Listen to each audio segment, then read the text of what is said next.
Hi, if you are watching this video, that probably means that by now you know that XCulture project is part of your course. I'm going to spend a few minutes and discuss with you what the project is about and what you need to know in order to successfully complete it. First, there are two files in which you can find answers to just about any question you may ever have about the project. One of them is the student instructions file, and it's basically a 4-page PDF file that talks about what you need to do, how you need to do it, and when you need to do it. Probably the most important part of this project is the schedule, and here you have all the deadlines that you and or your team have to meet. The other file is the XCulture training module. This file was put together just recently, and it's designed to prepare students for success in a multinational collaboration project like XCulture. It has two components to it. First, it talks about in a bit more detail about the project itself, what you need to do, how and when. But then it also, and that's the major part of the project, talks about what works and what doesn't when you work with people from other cultures.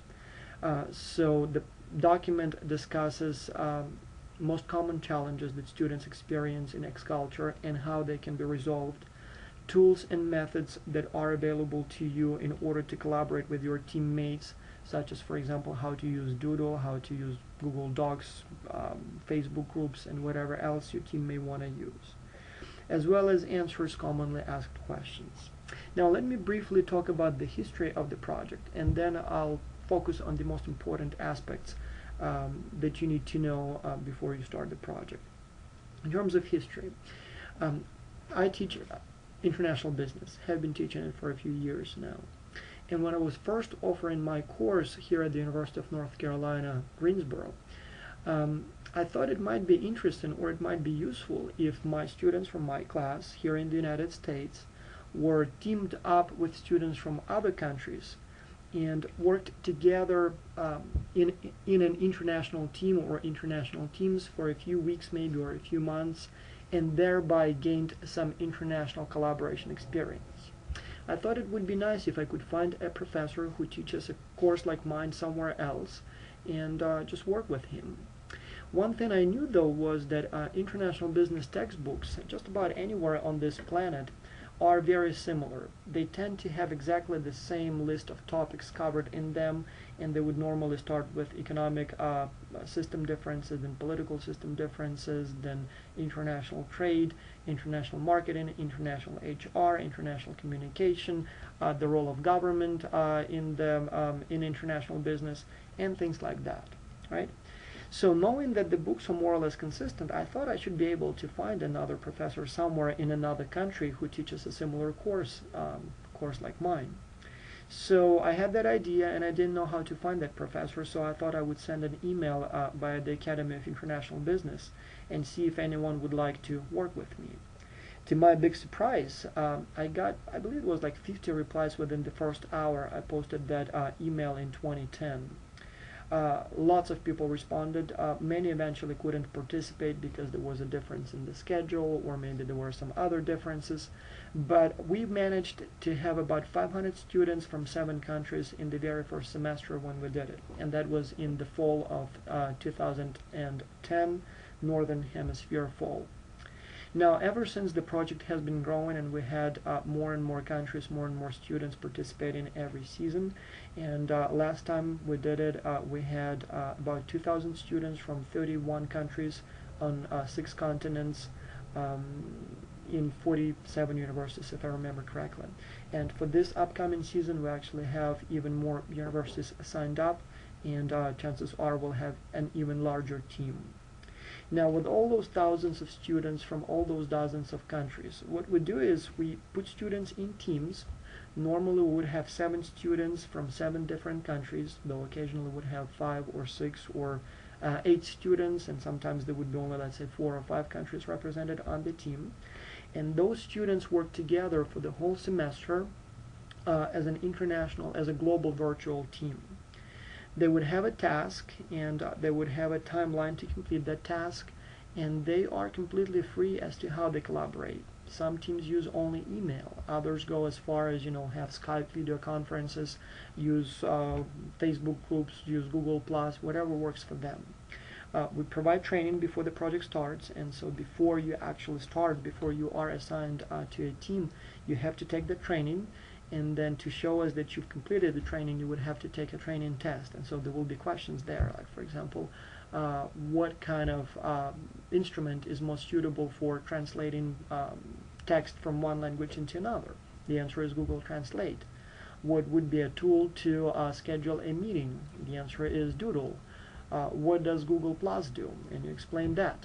Now again, you are free to use any or none of those methods, but again, now we're trying to make sure that students at least are aware of different options, as well as know how to use them before they start the project.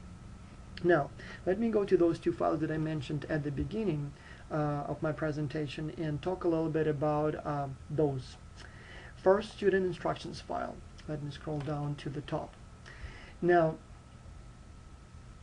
before you do anything, before you are even placed on a team, you must complete a pre-project training. This is something new. We didn't offer that in 2010 and 2011, but we've noticed that some students come completely unprepared, and so we had to add this as part of the process. So the links to the training module are provided in the student instructions file, and all you have to do is just basically click on that link and it will open a PDF file. And all you have to do is carefully read that PDF file. It contains screenshots, pictures basically, as well as links to videos as to how to, for example, use some of those online collaboration tools. You don't have to watch all those videos, but in case you want more information, you have it. And so this is how the file looks like. As you can see, it has a table of contents, standard stuff, and then some description about the project, about the task, about the deadlines, how people are assigned to teams, and all that stuff. And then obviously you have information as to how, for example, submit your report, how to use different tools, and let me just show you one so you know what I'm talking about. So for example, how to use Google Translate. And again, you have all the pictures here, you have the link to the tool, as well as you have a video that explains in more detail how this can be done. And then and then Doodle, the same story. You have pictures, basically everything a person would need to understand what the tool is and how to use it. Then, in terms of the task, the student instructions file provides a very detailed review of what the task for your team would be. In very simple terms, you would need to choose a company, and it can be any company that you like. It can be a huge company that everybody knows, like Google or Microsoft or Toyota or whatever else, or it can be a very small company that may be, local in your town. As long as every team member of your team agrees on that company, that's all we need to know. We would recommend that you choose a company that all team members on your team can find information about. So if, for example, if you choose something extremely local, something that you can't find much information about on, for example, on the internet, it probably is not a very good choice of the company, because your teammates will simply not know what they're talking about. So it probably has to be a company that you at least have enough information about. But other than that, there are really no restrictions. The company can be a business, and most likely that's what most teams choose. But if you want to choose an NGO or even a governmental agency, that's perfectly fine. Now, once you've chosen the company, you would have to conduct some analysis of the company. You would have to tell us what the company does, what products it makes or services it offers, review the history of international operations of the company, basically tell us what countries the company operates, and what countries it doesn't operate yet. Then you would have to choose a country or a market where your company is currently not present, and actually first give us a list of those countries, and then choose one where you think the company can be successful. For example, let's say your company is not operating at this time in Canada, the United States, and Mexico. You would then choose one of those where you think the company would be more successful. And let's say you chose Mexico, and then you would conduct an analysis of basically the international trade or internationalization or international environment in that country. So you would talk about the economic conditions in the country, about the political conditions in the country, about its culture, perhaps some kind of trade agreements that the country has with other countries. challenges, competition, and everything else that your company, your client needs to know before they enter that market. Then once you've established that, for example, Mexico is the best market for your company, you would need to decide what kind of product or service your company would bring to that country, to that market. It can be an existing product. So for example, if there is something that your company already makes or a service that your company already offers, and you think this would be a perfect product for that new market, that's perfectly fine. You just say, well, this is what we're going to offer in that new market. Or you can develop a whole new product. Maybe there is, it would make sense to develop a whole new line of products or services for that new market, and by doing so your company will be able to make more money. Either way is fine, and it's up to your team to decide how you're going to do it. Finally, once you've decided on the product and once you've decided on the country, it will be your job to basically describe how your company will enter that market. You would have to describe if it's going to be a joint venture with a local company, or perhaps it will be a wholly owned subsidiary, or maybe your company will simply sell a license to somebody in that country to make the product that the company owns, or any other form of entry mode. You would also have to discuss how the personnel decisions will be made. Will the company have to, or would you recommend that the company would hire locals, or maybe send expatriates to that new country, or maybe hire third country nationals? You would also talk about challenges of marketing the products in that new country and suggest your solutions to those challenges. Again, student instructions file gives you a much more detailed explanation of what needs to be done, but overall that's basically what you would do. Now, your team will write a report, and that report will look more like a market analysis / business proposal. It's not quite a business plan. It's more, well, you are our client, company XYZ, whatever company you chose. We know that this is what you do. These are the countries where you operate. We think you would be successful in this country, and this is why. And you conduct your analysis there and explain that there is a match. For example, there is something that your company has to offer in that market, as well as that environment is suitable for your success. And we believe this is the product that the company should offer in that market, and this is why. And again, you explain why. You can first choose the product, and in fact most companies or most teams would probably first choose the product, and then they would try to select a market where that product would be most successful. But equally, you can first choose the market and then see if the company has a product that can be successful in that market, or maybe the company should develop a new product that would be successful in that market. And then you just basically describe, these are the people that we recommend that you hire, and obviously not names, people in local market or maybe people from another country. This is how we recommend that you market your product, and these are the challenges you will encounter, and this is how we suggest you resolve them, and so on and so on and so on. And once done, your team will submit that report and receive the grades. Now, there are two things that will happen after your team submits the report. One, we will select the best teams, and the best teams will receive special awards.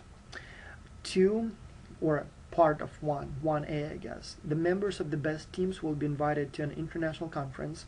Most likely it's going to be the Academy of International Business Conference, where the members of the teams will be able to meet face-to-face and meet other team members from their team, as well as people who are on other teams, present their work, receive their awards, and have some fun at the conference.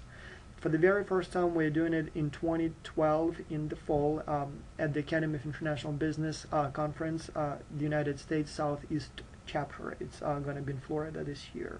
So for the very first time, our students will be flying to Florida to meet one another, and I frankly don't know how it's going to go, but it looks like it's going to be a lot of fun, as well as very educational for the students.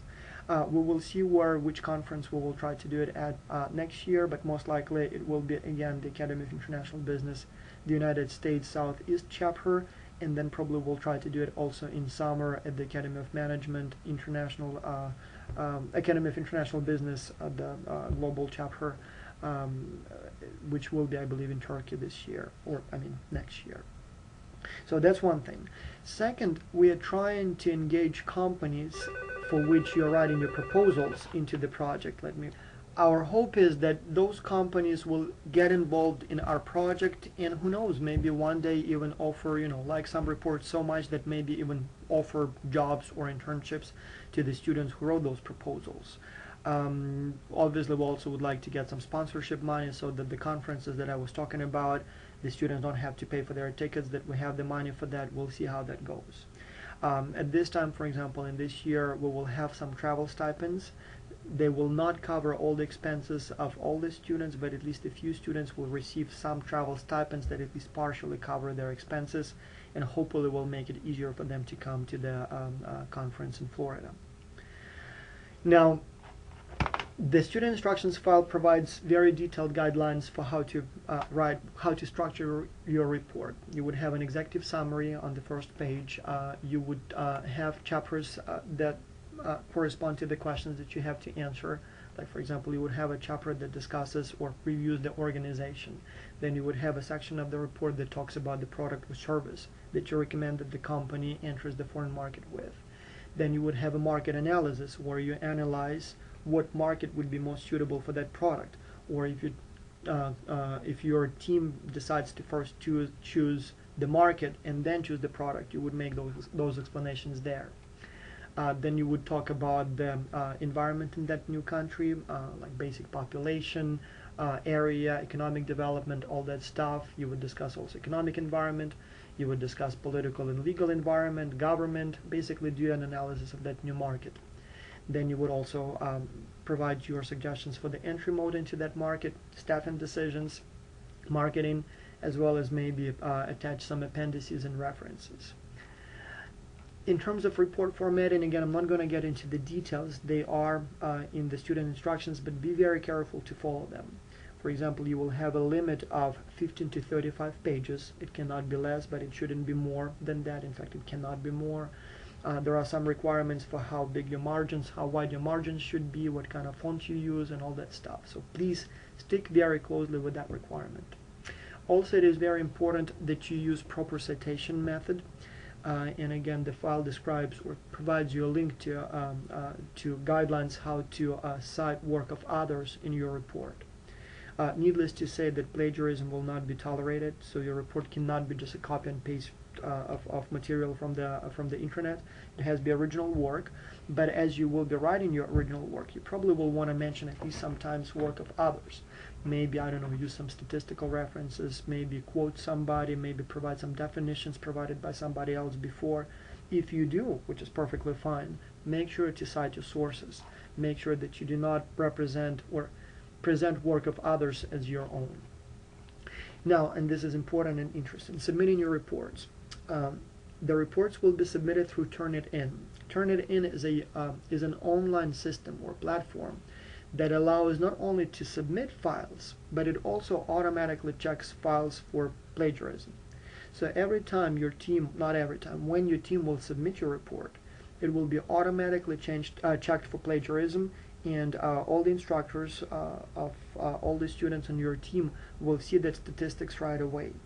So if you try to copy and paste, or even if you rephrase but still basically paste the same text without properly referencing it, the instructors will know that, and it's done automatically. So make sure that you are not plagiarizing work of others. Only one member of your team will have to submit the report. Not all 7 of you submit a copy of the same file. No, only one. Just choose one who will do it on behalf of the team. That person will simply follow the instructions in the student instructions and submit the file on behalf of the team by the deadline. Now, once your project is submitted, it will be evaluated independently by probably 7 different instructors. The number of evaluations will depend on how many members you have on your team. So if it's 7 students, that probably will mean that there are 7 instructors kind of behind those students. And so each of those instructors will evaluate your report independently. Now, what they will be looking at will be accuracy and thoroughness of your company analysis, how much and how accurately you tell about the company, quality of your market opportunity analysis, basically your explanation of why you think this is the country where your company should go with the product of your choice, or why this is the product that you believe is most suitable for that country. Now you would need also to justify, I mean, we will also look at your justification and explanation why you did what you did, as well as we will also do our own analysis. Does this look like a feasible, good decision or not?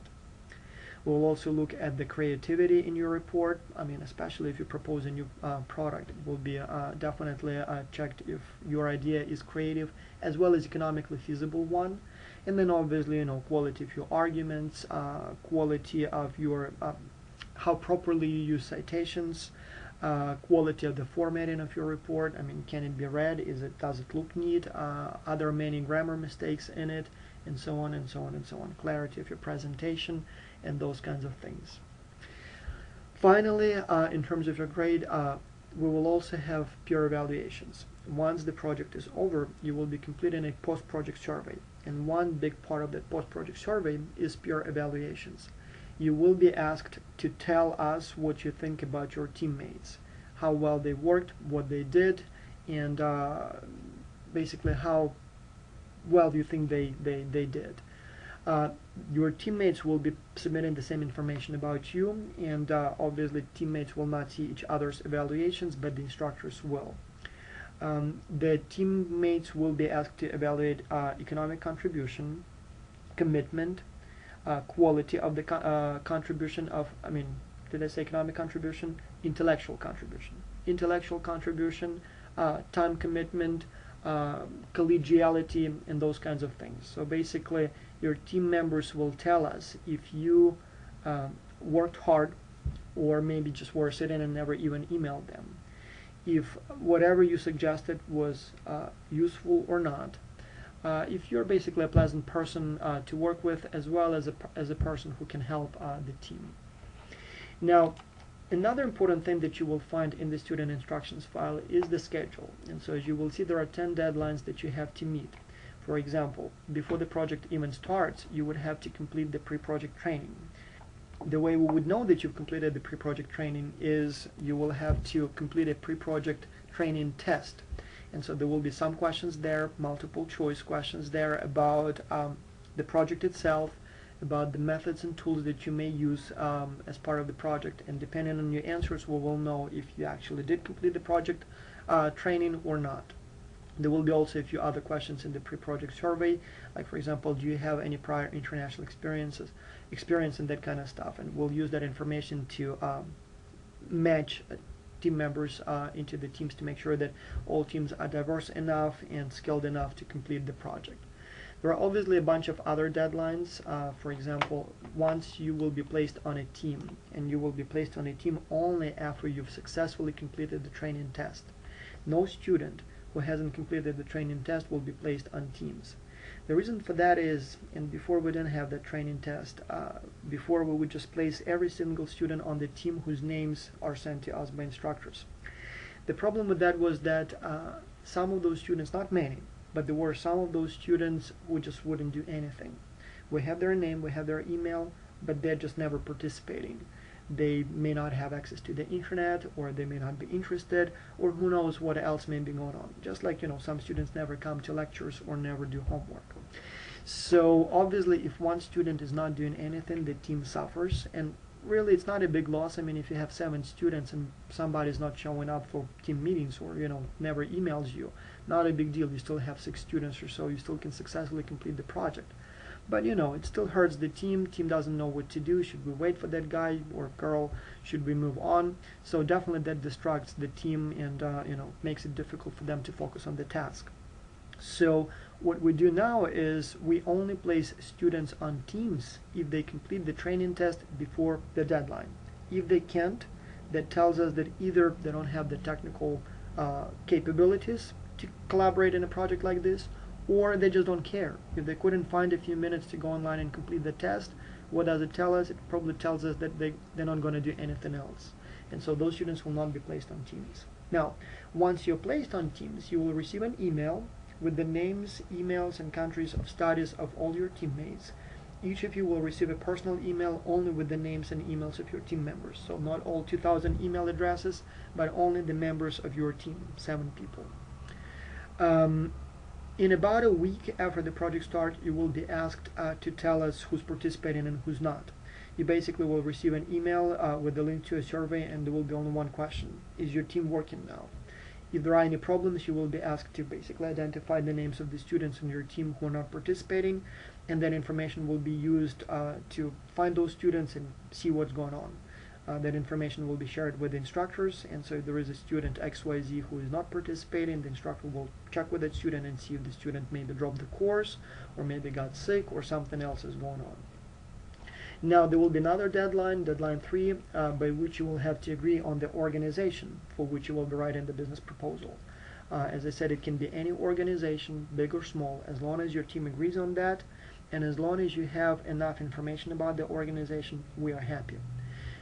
So by that deadline, deadline 3, you would simply have, again, you will receive an email about 3 days before the deadline, and all you will have to do is click on the link in the email and just type the name of the organization and one very brief paragraph describing the organization, basically what it does, what kind of products it sells.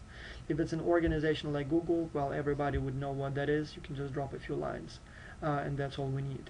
If it's an organization that nobody has heard about, you might want to write a few more lines and just basically say where the organization is located, what it does, so that we know what we're talking about.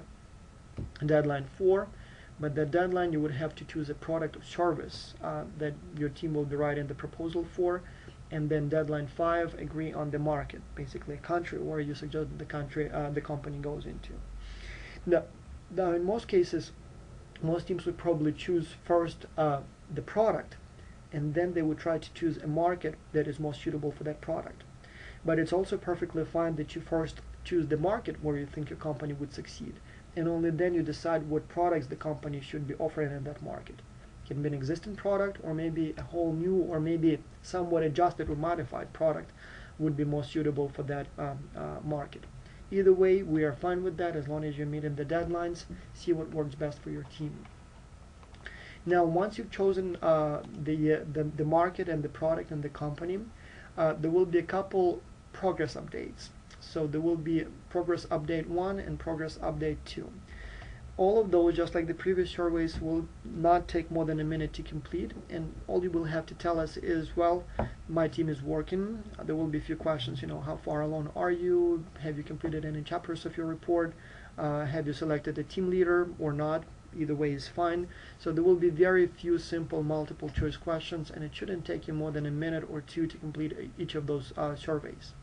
But again, we will want you to complete them by the deadline, so that every week or so we hear from you. We know that your team is working, everything is fine, and if there are problems, which sometimes happens, somebody on your team is not working or something else is going wrong, you'll just let us know, and we'll try to see if we can find the students who are not performing or help you resolve the problem.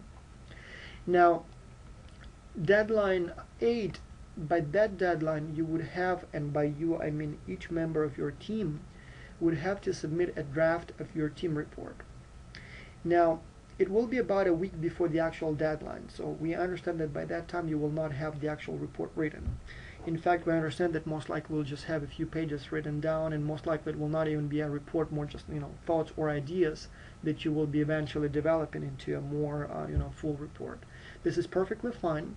The reason this deadline is included, just kind of to make sure that the teams are doing at least something, as well as to give you an extra incentive to not wait until the last day to start working on that proposal.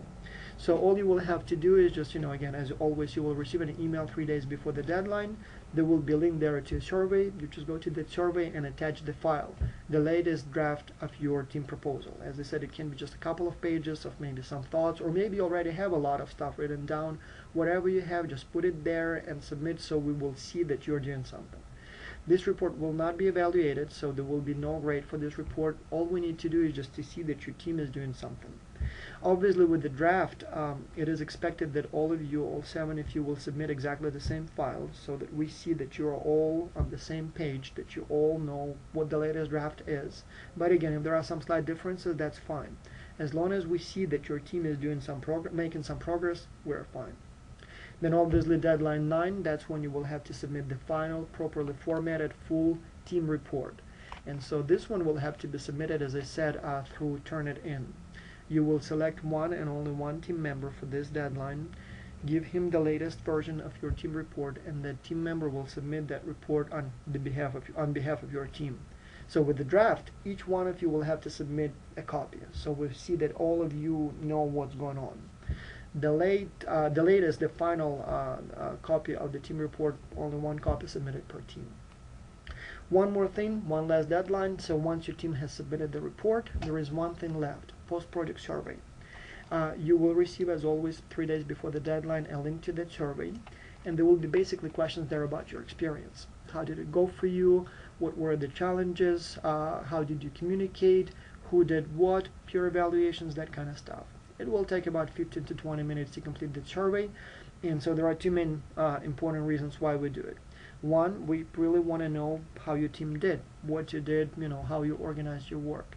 That information will be used to learn, what works and what doesn't, to see why some teams perform better than others, and that information will be summarized and sent back to you so you can learn from your experiences, share your experiences with others, see what others have to say about the project. So you will receive like a summary of all those, responses. Additionally, we also need the peer evaluations, as I said, and so we will ask you to evaluate work of your teammates, and that information may be used also for the grade. So not only what you do matters, but also, at least to some extent, it matters what other team members tell about you. Now, and this is very important, as you've noticed by now, I've said many times that all those online surveys, you will receive an email a few days before the deadline, and you will be asked to complete it online. Normally we don't have any problems with that, but there are two recurrent problems that sometimes lead to students not seeing those links to the surveys. One, it's very important that you give your instructor the correct email address. Occasionally we would have students who would give to the instructor, let's say, the Gmail address, but then they would be checking the Hotmail account, and they would not see the messages there from me. Obviously, whatever email you give to your instructor, that's the email that we have on record, and so it's very important that you check before instructor submits that information to me, that you check with your instructor and make sure that the proper email has been provided. Often, for example, the instructor would give us the .edu email addresses that your university gives you, but then the student will be waiting for those emails in their Gmail account. Obviously that won't happen unless you give us the Gmail account. So that's very important. And once we receive the email, it will not be changeable. We will not be able to change your contacts in the middle of the semester. So it's very important that you check with your instructor and make sure that the correct email is provided. Second, sometimes when those emails are sent to you, they may be put into the junk mail folder.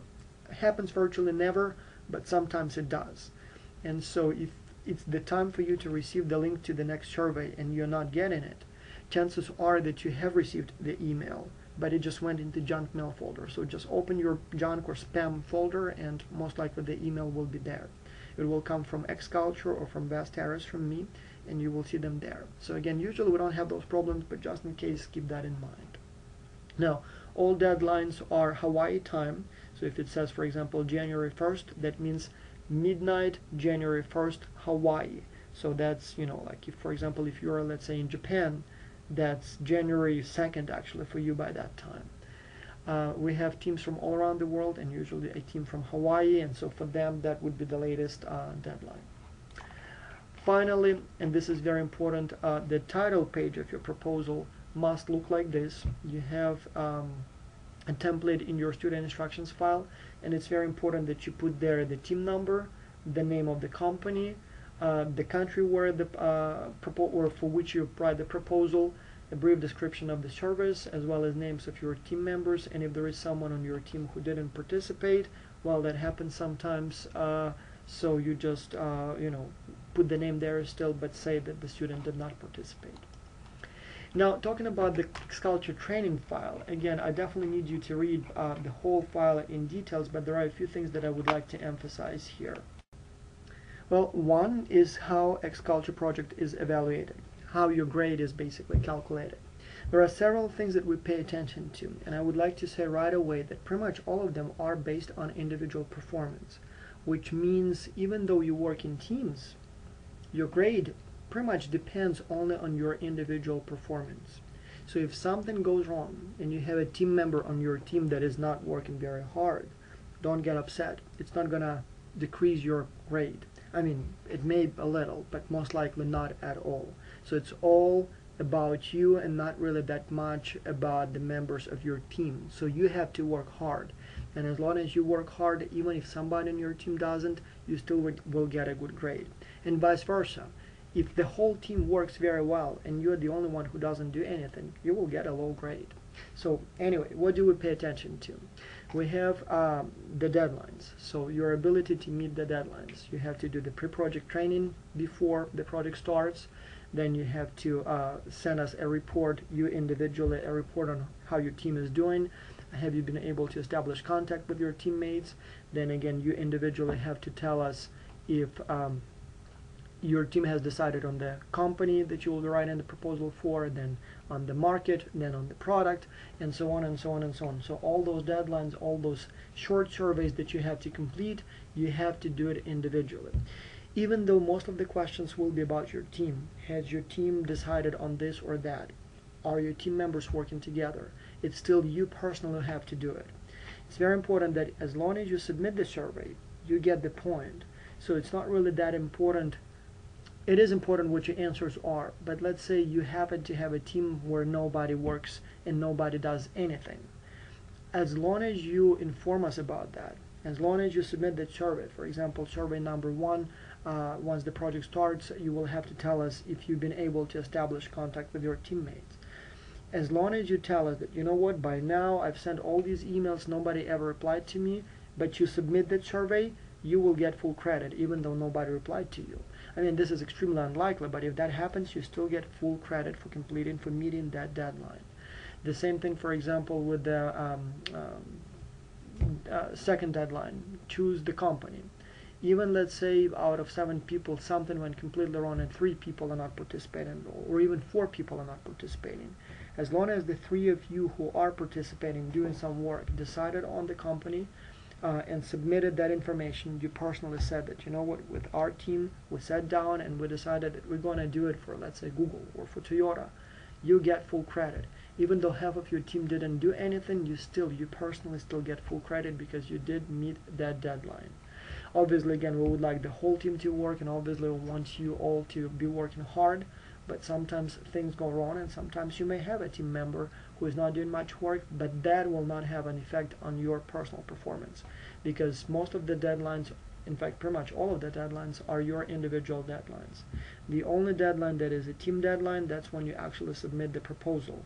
And so that's when you have to choose one team member who will do it on behalf of the whole team. But again, I trust that you will have at least one team member who can do it. So all those deadlines. Second, the quality of your report. That's where teamwork kind of matters. So the report will be evaluated, as we said, in terms of accuracy and thoroughness of your economic analysis, quality of the market analysis, how clearly you present your arguments, how much economic sense your proposals make, and all that stuff. Now here obviously the whole team has to contribute, and again even though you probably will be responsible for some part of that project, if your teammates don't do a very good job, that means that you will either have to do more work or your grade may suffer a little bit.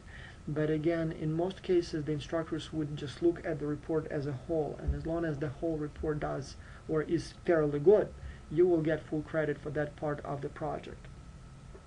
And finally, peer evaluations. Again, each individual team member on your team will be doing peer evaluations, will be evaluating other team members. And so here it's definitely only you. I mean, whatever impression you will make on your team members, that's the grade that you will receive, obviously. And so again, even though you work in a team, here it's your individual performance. Now here are a few important notes about grades. We give guidelines to all instructors as to how the XCulture project should be evaluated and how that grade should be calculated for the course purposes. But we do leave some flexibility, and the individual instructors may adjust that grading.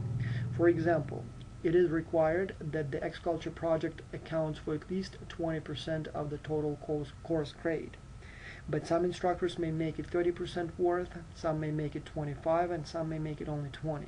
So for your team member, how much that project weights may slightly differ from a team member to a team member. Again, it will be pretty much all of them between 20 and 30. That's what the rules say, but it may be 25 for one and 30 for another. Second, for most of you, Xculture is a required part of your course. But for some students in some countries, Xculture may be an option. And so in that case, if a student does not want to participate, the student may just basically opt out and do something else. And so at the same time, some of the students who participate, they do it purely on a voluntary basis. So in their course, it may not be allowed that they get a grade for this project. So only students who volunteer to participate. Usually those students tend to be more committed, but at the same time, since they don't have a grade that they receive for the project, it may potentially provide less incentive for them, and so obviously there may be some difference there. Now, most instructors, usually about 95% of the instructors, evaluate your performance in the Xculture project on a series of pass-fail components. So what they do is you have all those 9 deadlines or 10 deadlines. You have about 8 or so different indicators of or quality markers of the report itself, plus you have about 5 dimensions of peer evaluations. So what those instructors do, and I'm actually one of them, I have all those components listed in an Excel file, and as long as you meet each of them, I give you a pass, or I give you a 100% grade. So for example, you completed the first survey by the deadline, that's 100. You completed the second survey by the deadline, that's 100. You completed the third survey by the deadline, that's 100. Let's say you didn't complete the 5th survey at all, or maybe answered only some of the questions, that's a 0. The same thing with the team report. So for example, quality formatting, good enough, 100. Economic feasibility of the report, good enough, 100. But then for example, accuracy and thoroughness of the market analysis, not good at all, 0 for that component. Each component may be worth something, and that depends on the instructor. Usually each component is worth about the same, and so when the instructor then at the end of the project looks at your 100s and 0s, it gives the overall grade for the project. So let's say you meet 8 out of 9 deadlines, your report is overall very good and gets 100s in all categories, maybe 0 in one of them. So that gives you a total of about 90%. The same thing with the peer evaluations. Let's say your teammates thought that you made a significant intellectual contribution, you got 100 right there. You invested a lot of time, 100 there. But then maybe they thought that you didn't do a very good job with your particular part of the project. That may be a 0. Again, highly unlikely, but what if that happens? And so then we will look at all those 100s and 0s and get your average report grade. Now it is very important to remember that some of the schools that participate in the project from different countries may have different rules that may not allow some of these Xculture rules to be implemented in the course. In that case, the instructor may have the authority to change how the project is graded, plus some instructors prefer to grade every component on a continuous scale. For example, quality, rather than just good enough 100 or bad not good enough 0, they may give 45 or 65, who knows. And that's perfectly fine. We are fine with that. And so in that case, your grade may be calculated based on a more complex formula. But generally, most instructors have a series of these pass and fails. It will be like 20 different passes and fails that you can collect over the course of the semester.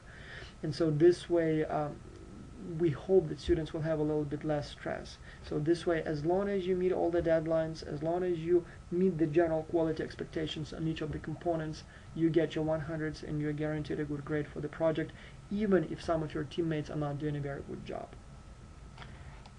Now with the peer evaluations, again, most instructors would drop the lowest peer evaluation, meaning that let's say you have 7 team members, and let's say of those 7, 6 gave you very good evaluations, and the 7th team member gave you very low peer evaluations. We, the instructors, recognize that sometimes students may have a conflict, or there may be some other problems, and so somebody may just not like you and give you a low grade. Who knows? Or maybe even make mistake. You just clicked on 1 instead of 7 when evaluating your intellectual contribution. We recognize that. So most instructors automatically drop the lowest peer evaluation, and some even drop the lowest 2, and calculate your average peer evaluations based on the remaining higher grades. This way, if you had 1 or even 2 team members in your team who for some reason didn't like you and gave you a low grade, as long as the rest of the team was happy with you, you will have your good high grade. Also, some students ask how they are assigned to teams. Well, as you can imagine, with 2,000 students, it's almost impossible to have a perfect team composition. Students would have preferences to work with students from some countries. Maybe you would like to work with someone from Japan, and maybe you don't want to work with someone from, I don't know, South Korea. Well, unfortunately, we will not be able to accommodate your requests. With so many students, it's impossible to make everyone happy, so students are pretty much randomly assigned to teams. We try to maximize cultural diversity, and so we try to compose teams in such a way that there are as many countries as possible represented on each team, but at the same time, sometimes it happens that there may be only 4 teams on 4 countries on a team, or maybe only 5 countries on a team, not 7, as we try to do. Plus, on top of that, as you can imagine, we have more students from the United States than any other country. So we normally have 5 or even 8 universities from the United States, and some of those classes are large. So as a result, we tend to have at least 1 American student on every team, and sometimes we even have 2 American students on every team. Sometimes students may not be very fluent in English, and their instructors ask us to put students from the same country in pairs on teams. For example, in one year we had a team from China, and some of those students spoke English fluently and some didn't. So what we did, we had 2 students from China on the team, and so one of them is fluent in English, the other one is not, but working together they still can do a very good job. And so sometimes we'll make those adjustments. But generally it's a random assignment to teams, and so you will just receive the names of your team members, and unfortunately you will not be able to change that. So hopefully you will like your team members, but if not, well, that's life. Just like in real job, you don't really get to choose whom you work with. You know, whoever works for the company, you work with those people. Very realistic. In terms of communication, and this is very important, it's all up to you. All we do is give you the names and emails of your team members, but it is totally up to you to decide how your team communicates. If you would like to simply send emails to your team members and keep using email only, this is your choice. We recommend that you also use other tools. They will just make your life easier, but if you don't want that, that's fine. Most teams tend to use Dropbox. They would use Google Docs sometimes. They would create groups in Facebook or Google+. They would use Skype at least occasionally, and we encourage that. That's good. We want you to communicate as much as possible. But again, it's up to your team how you want to do it. I mean, obviously the first contact will be by email, because this is the only way you know how to reach your team members. But once you started exchanging emails, it is completely up to you to decide how your team cooperates. Whatever works best for your team, that's what you should do. Now, as I said, you will have to submit your final proposal, the very last final version of your team proposal, via Turnitin. Here in the training file, you have step-by-step instructions for how to do it. You will have to select one team member who will do it on behalf of the team, and it takes literally about 90 seconds.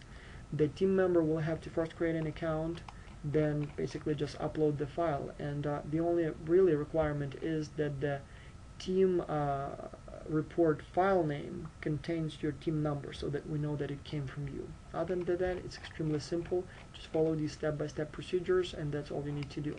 So as I said, the only thing that you need to do is just name your file, for example, team 123. This way we will know that it's from team 123, and that's all we really need to know to identify who you are. But obviously you will include the cover page, the title page, where there will be all names of your team members listed, the number of your team, the name of your company, and so on. Another important section of the training file is the discussion of the most common challenges and mistakes that students make when they participate in X-Culture. One, and that's probably the biggest mistake, is not reading instructions carefully. I mean, you will save a lot of time if you read this file carefully, because if you don't, you're bound to come back and ask questions, and you'll probably spend more time on this than on anything else. Another one, and this one is not obvious, but experience shows that it's a very important factor. What usually happens, or how usually teams distribute the workload, is this. There are 10 questions, and there are usually, 6 or 7 or 8 team members. What usually team members do is they decide who answers which question. For example, you answer question 1, I answer question 2, somebody answers question 3, and so on and so on. Somebody may even be answering 2 questions. Once everybody is done with his part of the report, they put it all together and submit it as one report. Bad idea. Very bad idea. Don't do it that way. The reason teams perform better than individuals is not because you have less work to do as an individual, but because you can create better knowledge, better ideas when you exchange ideas. So a much better way to do it, rather than deciding that you do this question, you do this question, and you just do this question, and I don't even want to read your answers. You'll just write your answer and I'll just copy and paste it into the final file. A much better way than doing it that way is that first you have a brainstorming session. You go through all 10 questions, and each of the 7 of you, provides ideas. So for example, what country do you think the company should go into? Brainstorm it. Consider all kinds of options, exchange ideas. Then, for example, what do you think will be the greatest challenges in marketing? Again, everybody gives some ideas. Some of you may have more ideas, others may have fewer ideas. You just write them down, and probably Google Docs is the best way to do it. You just, have a teleconference, or maybe do it via email or in Google Docs sequentially whenever you have time. You just write your ideas. Once you have that, once you have the initial pool of ideas, that's when it may be a good idea to split the workload and say, now that you have all those ideas, you write answers to question 1, you write answer to question 2, and so on and so on. So now that we've all provided some input, now we can work on our individual questions. But before you finalize your report, it's very important that the team gathers together again, and every one of you reads the entire report. As you will be reading the report, you may notice that, for example, you have something to add to question number 1, or maybe something to add to question number 2, or maybe you can provide a better answer to question number 3, or revise it, or maybe you'll see a mistake, or maybe you will see plagiarism there, which is also very likely sometimes. And so if that happens, if the whole team checks the whole report, each of you will make some small corrections, or maybe provide some suggestions, but that will make a report overall much better. It is also recommended that you do that at least a few days before the deadline. So if, for example, let's say you are responsible for question 5, but you, as you are reading the whole report, saw some problems in the answer to question 1. Maybe you added something, maybe you provided some recommendations, maybe you left some comments. Now whoever wrote that answer may now look at your comments and maybe even improve that answer. So it's very important to leave time for that. So this way, even though each of you is working on his or her individual question, but you have that initial brainstorming session, then you have comments on each other's work, and so by the time you have the final product, you have a much, much better report. Teams that win usually do it that way. Teams that lose, teams that don't have a very good report, usually are the teams where they just split the questions and never read each other's answers. They just trust that other person did a good job, and it usually doesn't happen. I mean, most people will do a good job, but as long as several team members didn't do a good job, your team as a whole suffers. And so it's very important that each one of you checks work of each one of you on the team. Another big mistake is procrastination. That's when you wait and wait and wait and don't do anything until the last day. Very bad idea. I mean, a report like this, an analysis or project like this, may not require too many hours of work, but it does require some work, some thinking. And so if you wait until the last day and only in the last week, for example, start working on the project, by that time it may be too late to write a good report. So it is very important to start early. You don't have to complete everything right away, but at least you start exchanging ideas, you start writing something, and so by the time the deadline comes, you are fully prepared. I know that no matter how many times I say that, most likely many of you will just procrastinate and wait and wait and wait, but at least you know what, I'm telling you that. So hopefully at least for some of you it will work. Now, in terms of the common challenges, probably the biggest challenge, and maybe really the only challenge that teams face, is what we call missing students. Normally out of 7 students, all 7 work very hard, and the team works together and produces a good report. But occasionally we have a case where one team member is just not participating. Maybe the person got sick, maybe he or she has lots of work at work, maybe some family issues intervening, maybe something else goes wrong, and so the team member cannot participate. Or sometimes they just don't care. I mean, again, occasionally you would see students who never come to lectures, or students who never do their homework. It's exactly the same thing. Again, it's only a few cases every semester, but that can happen. If that happens, don't panic. It's not a big deal. I mean, it happens all the time, and if that happens, your team is still fine. Your team is big enough, in fact, deliberately made big enough, so that when one or even two or even three team members not participating, you still have enough people left to complete the project successfully. If that happens, please keep sending emails to that missing student, remind about yourself, ask where that student is, and if nothing helps, just give bad peer evaluations at the end of the semester. That student will get a low grade. Peer evaluations matter a lot. They comprise a large part of the project, and so if a student didn't do anything, he or she will get a low grade. But in any case, don't panic. Don't freak out. Don't wait. Just work with the students who are working.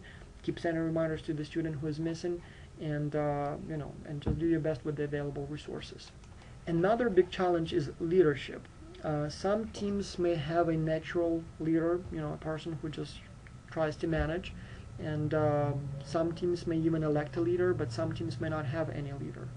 Well, I mean, we're not appointing leaders. I mean, we just give you the names and emails of your team members, and it is completely up to you to decide how you want to deal with that. It would be probably wise to discuss with your team how you want to operate, how you want to manage your team. If you want to elect a leader, formal leader, wonderful. If you want to work with everyone being on the same level, it's also very fine, as long as everybody knows how you operate. Probably the biggest mistake a team can make is just, assume that it will work out somehow and never discuss who does what, and never discuss, who should be coordinating the team. It probably would work much better if you at least decided, who's going to do the coordination. I mean, eventually somebody has to collect all the pieces of your report, put them together, and submit them. And so it may be a good idea to discuss that right up front. Also, when you divide the workload, again, as I said, you can divide it by question. You do question 1, I do question 2, you do question 3. We all read each other's work then, comment, make changes, and submit. But it may also be a good idea that you divide the workload. For example, you will be the manager. Your job will be to send reminders to everyone, see who's done what, put everything together. You perhaps, let's say English is your first language, you may be the copy editor. Once everything is collected, you will read the whole report and very carefully edit every single word, every single sentence, so that the flow is nice. Maybe somebody is strong at or good at finding information, so maybe that student will be responsible for searching for literature and information on the web. Maybe someone is a good writer and maybe can just write it up all together. So whatever functions, whatever approach you use is fine, but it would be a very good idea to discuss that early on in the project so that everybody knows where you are, everybody knows who does what, and that's very important. Everybody knows who does what. You can have a leader who tells you what to do. You can discuss it together in a democratic way, whichever way works to you, but it's very important that you're all aware of what needs to be done. One of the biggest challenges is to decide on that, but if you do, you will likely do produce a very good report. Then obviously you have all those differences. You are located in different countries. In fact, you are located on different continents. You are in different time zones. You speak different languages. Some of you are more technically prepared, others are less technically prepared. So there are all kinds of differences. I mean, some of you will be older, some of you will be younger, some are men, some are women, different religions, different cultures. All of those differences are challenges. I could talk for days and days how to deal with that, but I suppose the best advice I can give to you is be aware of those differences. Be respectful of one another. If somebody disagrees with you, it may not be because he or she doesn't like, or it may not be because he or she is not smart enough. It just may be because of those differences. Our studies show, based on the previous semesters, that the biggest challenge is the time zone differences. when you are, let's say, in Canada, the United States, Mexico, and Brazil, you are more or less in the same time zone. So meetings for you are easy to schedule. But if you are in Japan, China, Russia, Germany, the United States, Alabama, and the United States, Hawaii, then you are all around the world, and so you have a huge time zone difference among your team members, which means if I send you an email, it may be one day before you even read it because my day is your night. Then you reply to me, and it may be even one day, it may be a whole day before I read your reply. And so simple communication may take several days just to hear back from your team member. So those things are very important to account for and to plan for. So if you use, for example, Google Docs, or if you use Google Dropbox, if you use Google Docs or Google Plus or Dropbox, you don't really have to be online at the same time. I can make my changes in the file now. Somebody can make them later. By the time I'm back awake and at my computer, I already see what changes you made, and I just keep working from there.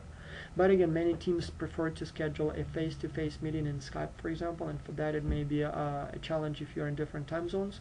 But it's first a lot of fun to do it, and second, it may still be worth it. So big deal. You'll have to stay up one night at 2 a.m. Again, it's still, as I said, lots of fun and maybe worth it. Another challenge is changes in team composition. We will have a class from Germany that will be joining the project 1 week into the project, which means there is a very good chance that after your team started working together, another team member will be added to your team about a week later. Plus, in addition, some students may drop the course and may just drop out.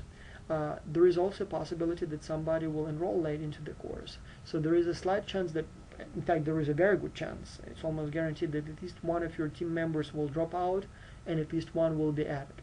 If that happens, again, don't panic, don't freak out, big deal. If a new member is added to your team, just welcome that member to your team, tell that member where you are, what you've done so far, how you decided to manage your team, and work together from that point on. Or if somebody drops out from the team, so, well, you just regroup, you decide who takes the roles assigned to that student and work with the available resources. Another challenge is that sometimes the emails that students provide may stop working, the account is full, or maybe something else went wrong. There may be other technical communication problems. Again, if those happens, talk to your instructor and see if the instructor can help. For example, if the email stopped working, send an email to your instructor, and the instructor will check with me, and we will check with that student and see if we can fix the problem. But again, if nothing can be done, not a big deal. There are 7 or even 8 of you, and if 1 or even 2 cannot participate for technical reasons, you still have enough people, and so just keep us updated. We'll try to help you. But if nothing helps, you still will be fine, and you can still get your 100 points for the project.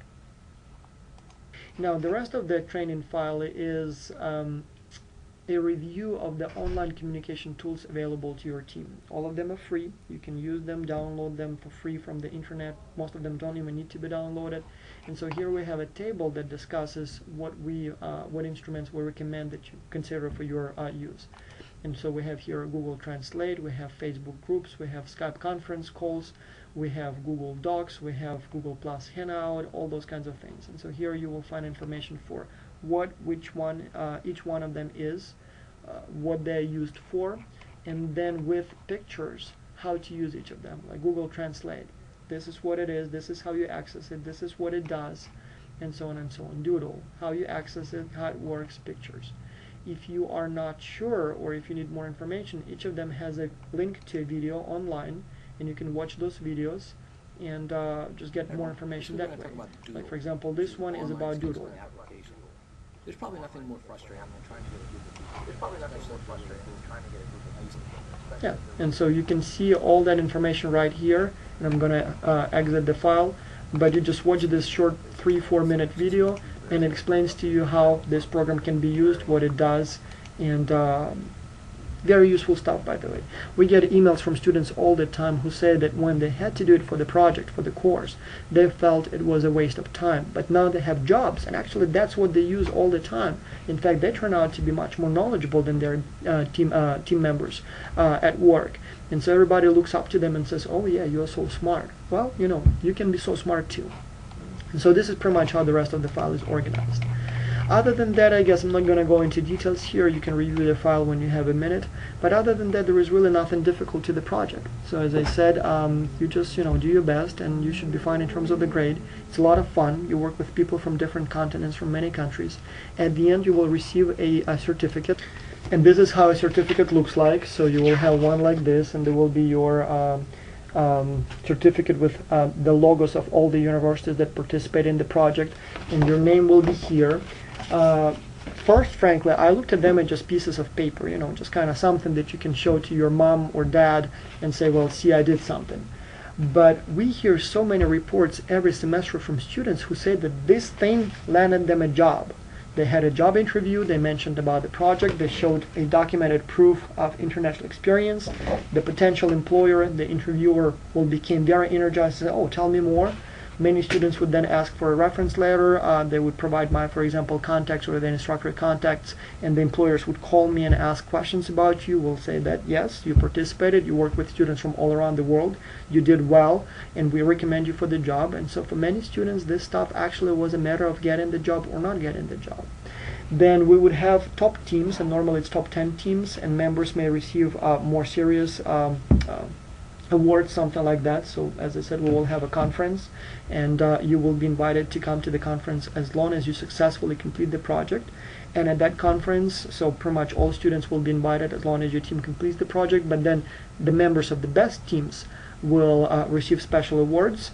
And then if everything goes well, and so far it's been going not bad at all, we may actually be able to pay for your travel. And again, I cannot guarantee that we will be able to pay for all your travel, but at least members of the best teams may be able to apply and receive travel stipends that will cover at least partially their expenses for the hotel or for the travel or for food. You will get to meet your team members face to face. Many teams, by the way, decided to meet in person a long time after the project was over. They just kept in touch, and then, for example, there was one team that was meeting in Germany this summer. They just remained good friends, and they decided to meet face to face. We have some MBA teams that write those proposals and then decide to actually create companies to enact them in real life, and that's fine too. In fact, we have some executive MBAs, people who have their own companies who just wanted to get an executive MBA, or people who work as managers. And so those people sometimes come up with very serious ideas, and so why not create a company?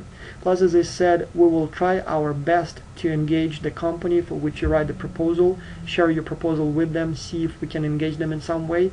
And the ultimate goal is that the company gets your report, thinks that it's good, invites you, your team, to their headquarters. The CEO shakes a hand, offers you a job and a big fat paycheck, and you get your job there. Well, again, I cannot guarantee that. In fact, it hasn't happened before yet, but we will do our best to deliver information about your wonderful team proposal that your team wrote to the company for which it's addressed, and hopefully one day it will lead to some kind of cooperation. I mean, if you do a good job, you may be noticed. Plus, when you come to the conference, again, that's some exposure for you. You will meet new people. Who knows, maybe some of them will become your business partners in the future. So it's definitely worth it. Anyway, if you have any remaining questions, talk to your instructor. Don't email me every time unless I'm your instructor, because with the 2,000 of you, there is just no way I can reply to all of you. And welcome to XCulture. This is a unique opportunity, and I hope you take it seriously, and I hope it leads to many good things in your life.